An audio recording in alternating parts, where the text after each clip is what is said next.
दोस्तों, मध्य प्रदेश का एक जिला है जहां भारी संख्या में आदिवासी लोग रहते हैं और इस जिले का नाम है सीधी। और इसी जिले में एक गांव है नौगवां दर्शन सिंह। इस गांव में ज्यादातर आदिवासी या फिर पिछड़ी और दलित जातियों के लोग रहते हैं। शहरों की चकाचौंध से दूर बसे इस शांत गांव में एक वारदात ऐसी भी हुई जिसने सुनने वालों को हिलाकर रख दिया और यह सोचने पर भी मजबूर कर दिया कि राजो बदला हुआ नाम ने जो किया वैसा न पहले कभी सुना था और न ही किसी ने सोचा था। नमस्कार दोस्तों, मैं हूं आपका दोस्त और होस्ट सौरभ मिश्र और आप देख रहे हैं सौरभ की स्टोरी। चलिए आगे की स्टोरी बताते हैं। इस गांव का एक 20 साला नौजवान संजय केवट अपनी ही दुनिया में मस्त रहता था। भरे पूरे घर में पैदा हुए संजय को किसी बात की चिंता नहीं थी। पिता की भी अच्छी खासी कमाई थी और खेती बाड़ी से इतनी आमदनी हो जाती थी कि घर में किसी चीज की कमी नहीं रहती थी। संजय और राजू दोनों बचपन के दोस्त थे।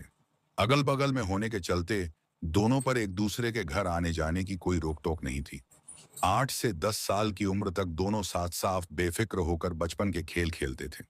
चूंकि 24 घंटे का साथ था, इसलिए दोनों में नजदीकियां बढ़ने लगीं और उम्र बढ़ने लगी तो दोनों में जवान होने के लक्षण भी दिखने लगे। संजय और राजू एक दूसरे में आ रहे इन बदलावों को हैरानी से देख रहे थे। अब उन्हें बजाय सारे दोस्तों के साथ खेलने के अकेले में खेलने में मजा आने लगा था। जवानी केवल मन में ही नहीं बल्कि उनके तन में भी पसर रही थी। संजय राजू को छूता था तो वह सिहर उठती थी। वह कोई ऐतराज नहीं जताती थी और न ही घर में किसी से इसकी बात करती थी। धीरे धीरे दोनों को इस नए खेल में एक अलग किस्म का मजा आने लगा था, जिसे खेलने के लिए वे तन्हाई ढूंढ ही लेते थे। किसी का भी ध्यान इस तरफ नहीं जाता था कि बड़े होते ये बच्चे कौन सा खेल खेल रहे हैं। यूं ही बड़े होते होते संजय और राजू एक दूसरे से इतना खुल गए कि इस अनूठे मजेदार खेल को खेलते खेलते सारी हदें पार कर गए। यह खेल अब सेक्स का हो गया था, जिसे सीखने के लिए किसी लड़के या लड़की को किसी स्कूल या कोचिंग में नहीं जाना पड़ता। बात अकेले सेक्स की भी नहीं थी। दोनों एक दूसरे को बहुत चाहने भी लगे थे और हर रोज एक दूसरे पर इश्क का इजहार भी करते रहते थे। चूंकि अब घर वालों की तरफ से थोड़ी टोकाटाकी शुरू हो गई थी, इसलिए ये दोनों सावधानी बरतने लगे थे। 18 से 20 साल की उम्र में गलत नहीं कहा जाता कि जिस्म की प्यास बुझती नहीं है, बल्कि जितना बुझाने की कोशिश करो उतनी ही ज्यादा भड़कती है। संजय और राजू को तो तमाम सहूलियतें मिली हुई थीं, इसलिए दोनों अब बेफिक्र होकर सेक्स के नए नए प्रयोग करने लगे थे। इसी दौरान दोनों शादी करने का भी वादा कर चुके थे। एक दूसरे के प्यार में डूबे कब दोनों 20 साल की उम्र के आसपास आ गए, इसका उन्हें पता ही नहीं चला। अब तक जिस्म और सेक्स इनके लिए कोई नई बात नहीं रह गई थी। दोनों एक दूसरे के दिल के साथ साथ जिस्मों के भी जर्रे जर्रे से वाकिफ हो चुके थे। अब देर बस शादी की थी, जिसके बाबत संजय ने राजू को भरोसा दिलाया था कि वह जल्द ही मौका देखकर घर वालों से बात करेगा। उन्होंने सेक्स का एक नया ही गेम इजाद किया था, जिसमें दोनों बिना कपड़ों के आंखों पर पट्टी बांध लेते थे और एक दूसरे के जिस्म को सहलाते टोलते हम बिस्तरी की मंजिल तक पहुंचते थे।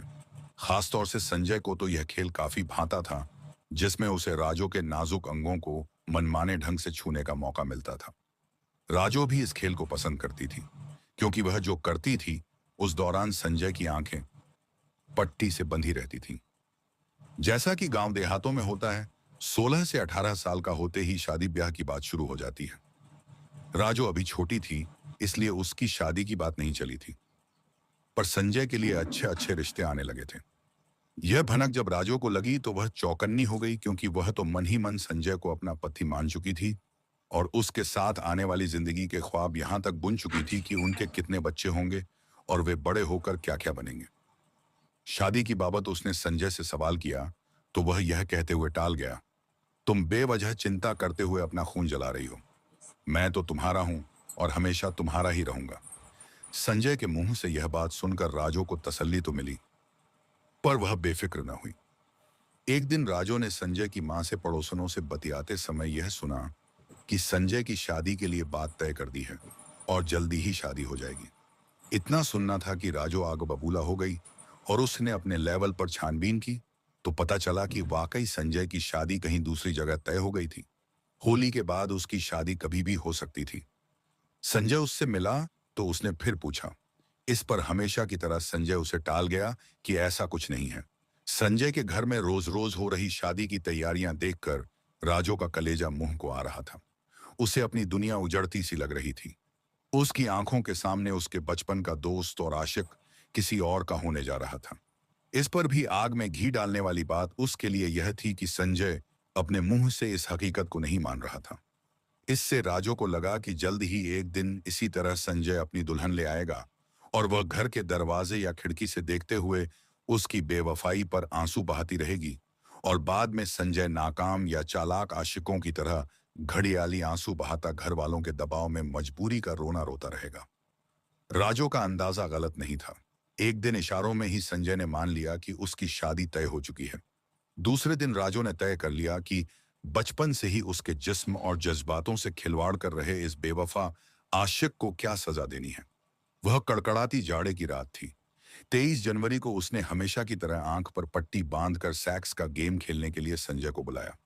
इन दिनों तो संजय के मन में लड्डू फूट रहे थे और उसे लग रहा था कि शादी के बाद भी उसके दोनों हाथों में लड्डू होंगे। रात को हमेशा की तरह चोरी छिपे वह दीवार फांद कर राजो के कमरे में पहुंचा तो वह उससे बेल की तरह लिपट गई। जल्द ही दोनों ने एक दूसरे की आंखों पर पट्टी बांध दी। संजय को बिस्तर पर लिटाकर राजो उसके अंगों से छेड़छाड़ करने लगी तो वह आपा खोने लगा। मौका ताड़ कर राजो ने इस गेम में पहली और आखिरी बार बेईमानी करते हुए अपनी आंखों पर बंधी पट्टी उतारी और बिस्तर के नीचे छिपाया चाकू निकालकर उसे संजय के अंग पर बेरहमी से दे मारा। एक चीख और खून के छींटों के साथ उसका अंग कटकर दूर जा गिरा। दर्द से कराहता तड़पता संजय भागकर अपने घर पहुंचा और घर वालों को सारी बात बताई तो वे तुरंत उसे सीधी के जिला अस्पताल ले गए। संजय का इलाज हुआ तो वह बच गया, पर पुलिस और डॉक्टरों के सामने झूठ यह बोलता रहा कि अंग उसने ही काटा है। पर पुलिस को शक था, इसलिए वह सख्ती से पूछताछ करने लगी। इस पर संजय के पिता ने बयान दे दिया कि संजय को पड़ोस में रहने वाली लड़की राजो ने हमबिस्तरी के लिए बुलाया था और उसी दौरान उसका अंग काट डाला, जबकि कुछ दिनों बाद उसकी शादी होने वाली है। पुलिस वाले राजो के घर पहुंचे। कमरे की दीवारों पर खून के निशान थे, जबकि फर्श पर बिखरे खून पर उसने पोंछा लगा दिया था। तलाशी लेने पर कमरे में कटा हुआ अंग नहीं मिला तो पुलिस वालों ने राजो से भी सख्ती की। पुलिस द्वारा बार बार पूछने पर जल्द ही राजो ने अपना जुर्म स्वीकारते हुए बता दिया कि हाँ, उसने बेवफा संजय का अंग काटकर उसे सजा दी है और वह अंग बाहर झाड़ियों में फेंक दिया है ताकि उसे कुत्ते खा जाएं।